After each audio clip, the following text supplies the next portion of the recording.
All right, class, this is going to be your tutorial. We're going to do lighting at home, quarantine style, because we don't have any lighting equipment like we would in the classroom. So I have my videographer behind here. That's Annalise.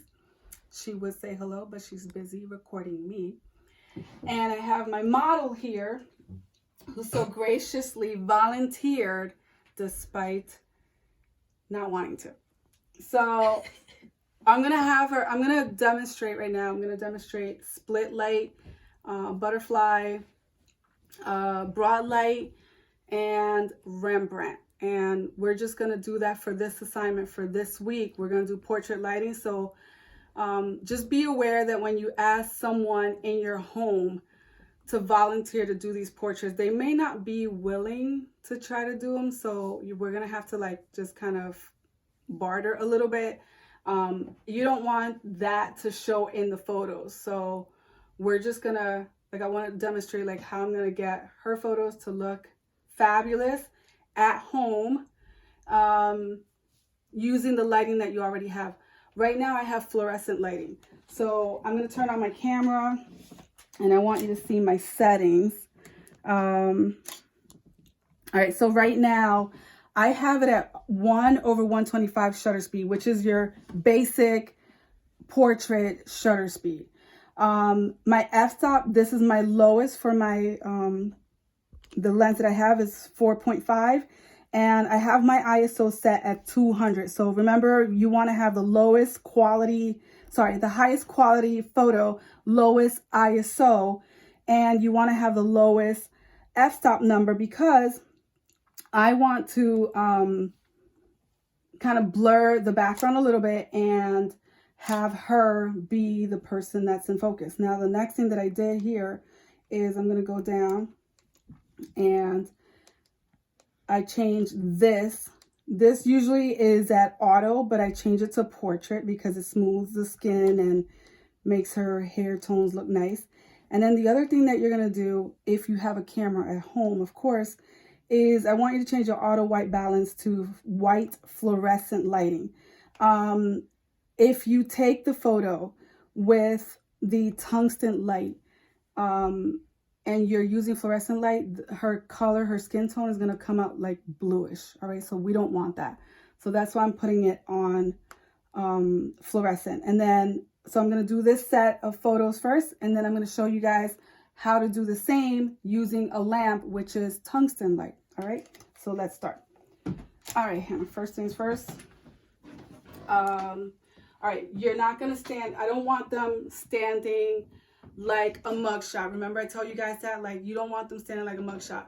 So you want them to stand to the side and have them put their weight of one leg on one side.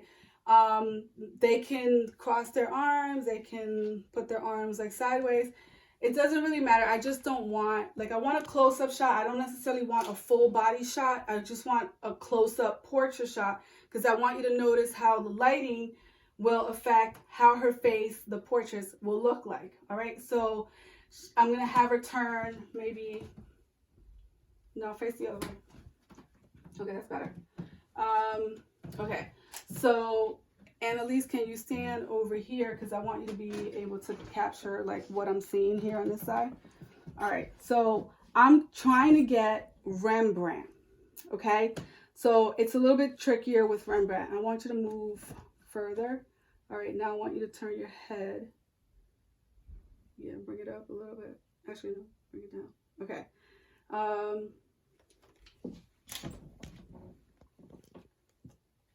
Okay, and I'm going to try to zoom in, and what I'm trying to do is get her torso and her face, and I'm going to focus.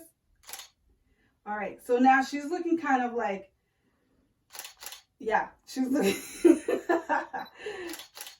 All right, so notice how I turn your head a little bit more. Okay, so notice what I'm doing. I put it, which I forgot to tell you guys, put it on continuous mode. All right. Here's kind of sort of what the shots will look like with Rembrandt. So you have a little bit of a triangle on the eye. All right, she kind of moved from position. That one looks a little bit better, right? But her eyes are kind of like, now that one's like, was the first one, and I don't necessarily like that one. So we're going to play a little bit more. Yeah.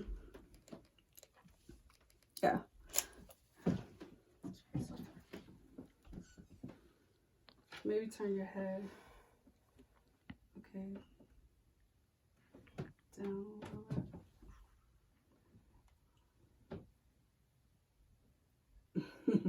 Go a little bit closer. Now, she's my daughter, so I can do this, so that would be awkward. But if you're doing a portrait, you know, with your family member, you can do that. But if you're doing a portrait with, like, your friends, it might feel kind of weird to just touch their face. So just kind of, like, move with your finger and tell them kind of where to position. All right, so I'm going to go with that. And I'm going to raise my ISO just a little bit to 400.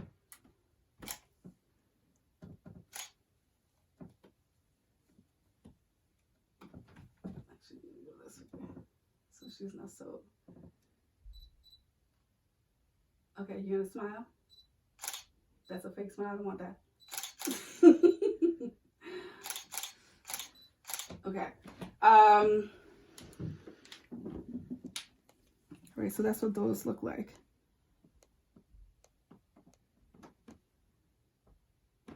All right.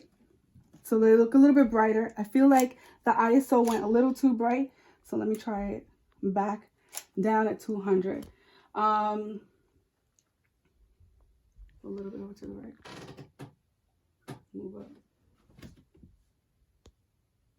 Okay. Okay, so I want her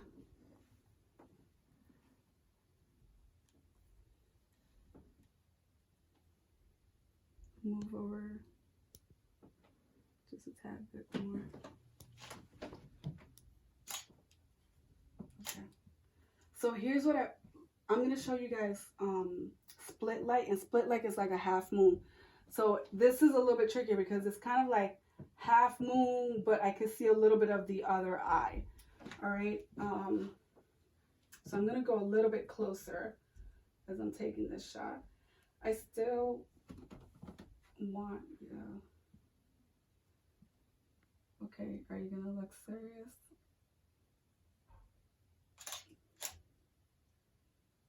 Not too crazy with that. Okay.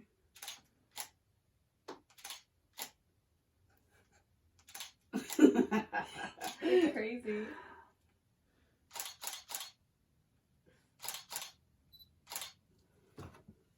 Okay.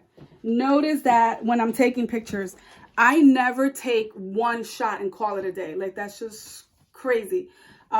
If you're a decent photographer, you're a good photographer, you're just going to continue to, like, you know, snap, you know, because at some point when I'm trying to make her laugh, what I'm trying to do is the first laugh, she's going to look like she's going to look crazy. And then as her face relaxes a little bit, then you'll get something that looks a little bit more natural. Otherwise, if you start the photo shoot and you're not talking to your client or to your model, it just feels awkward, like total silence, and you can see it in their faces, like they're not smiling, they're not laughing. You'll see it in their faces. All right. So I'm gonna show you guys these. I'm gonna post these photos as I'm taking them. You know, that's what that one looks like. I'm gonna pick the best ones and I'm gonna show you those in the slides in class. All right. I'm gonna move on for the sake of time, and I'm gonna try to do the split lighting now. So she's gonna just face me. I still want her body like in a 45-degree angle, but her face is gonna face me. All right, and then the light is still right next to her. Okay, you're gonna turn and move. Okay, make sure that like they don't have like any flyaways, because a lot of times what we do is like we make our selfies look really good and then we really don't care about what the other person looks like when they're taking their photos. So look at details, like look at how their hair is falling and try to fix them up a little bit, okay? Don't just,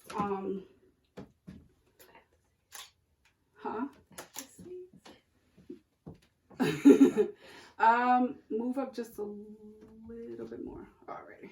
Okay, so what I'm trying to do is get a half moon, which means I'm not going to see one side of her face. I'm just gonna, for this one, I'm just gonna keep you serious. All right, so look like you're gonna kill me because, yeah, like you're being forced to do this. Oh, really? Okay, notice that the other thing that I'm trying to do is kind of move around. You know, normally when you're taking a photo, but this is the attic, and I can't really move up a little bit more. Okay. When you're in the attic, there's not a lot of high ceiling here, but standing on a chair works, like going up. Sometimes if you want to make the person look really important, you come a little bit lower.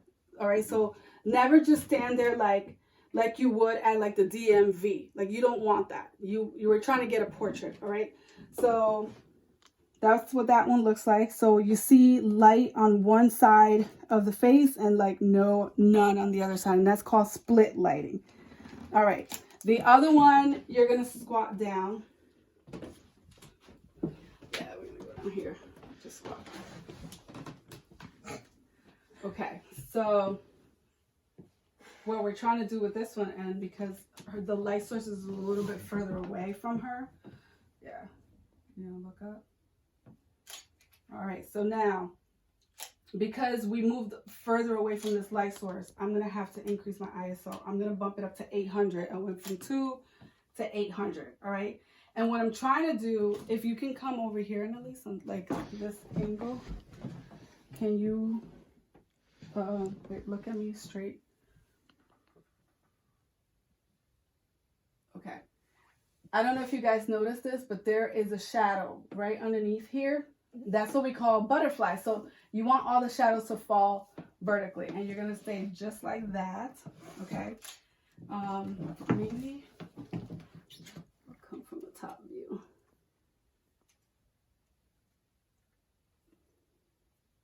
One of the other things that I did was position her in a spot where the background isn't distracting. Okay.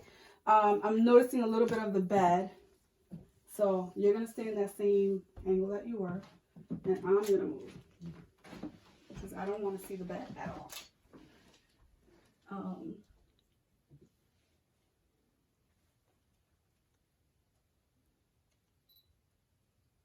Okay, do you want to smile now? Yeah, I can the camera.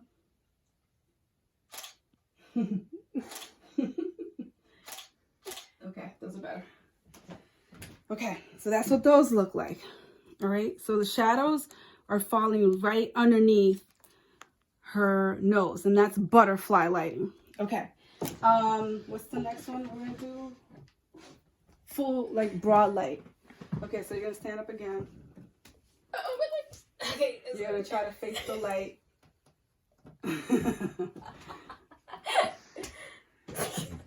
Okay, so this is broad light, and we can do this on this angle. Actually, I'm gonna so it depends on the photographer, but some photographers like darker tones, and that happens to be me. Some people like brighter tones, so I'm bringing my ISO back down to 400. I'm leaving everything else the same. Make that thing again. That looks cute. Okay, that's great. What? Pucker your lips up. Okay. Yeah. Okay.